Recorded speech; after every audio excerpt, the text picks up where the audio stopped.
د چمن غیرتي خلک یو ځل بیا د پاکستان د حکومت په ضد راپاڅېدل. دا ځل د حکومت خیر نشته. سلامونه د نن پلس یوټیوب چینل قدرمنو لیدونکو ستړي مشئ.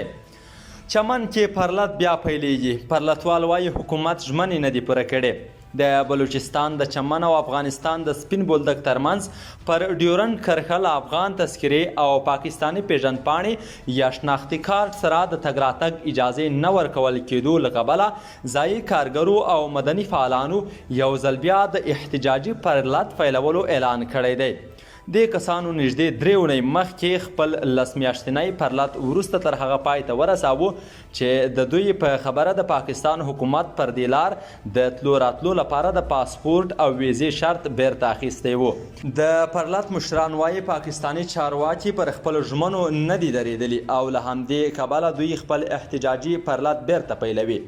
د پرلت کمیټې ویان صادق اڅکزي په چمن کې خبریالانو ته وویل چارواکو ډاډ ورکړی و چې پر ډیورنډ کرښه به له شناختي کارډ یا تذکرې سره د تګ راتګ اجازه وي، خو اوس وایي چې یوازې تذکره لرونکي لغړیانو یا هغه کارګر چې پر ډیورنډ کرښه د مزدورۍ لپاره تګ راتګ کوي ته به کرښې ته څیرمه د ګاډو درولو تر ځایه د تلو اجازه ورکول کیږي. د تیر جولای میاشتې پر 21مه بیا دغه پرلت هغه مهال ختم کړل شو چې له پرلتوالو سره په مذاکراتي کمیټې کې شامل مخکینی ایالتي وزیر عنایت الله کاسي وویل د پرلتوالو ټولې غوښتنې منل شوې دي. هغه پرلت د سیمې په تاریخ کې تر ټولو اوږدمهاله احتجاج بلل کیږي چې په ترڅ کې څو ځله د پرلتوالو او امنیتي ځواکونو ترمنځ اخوډب هم رامنځته شو.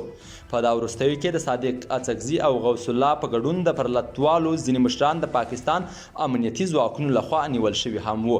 پرلتوال وایي چې غوښتنې نه دي منل شوې او پرلت به بیا پیلوي. قدرمنو لیدونکو تازه او مهم خبر مو همدومره و. د نورو لپاره موږ وڅارئ. تر بیا ښه وختونه.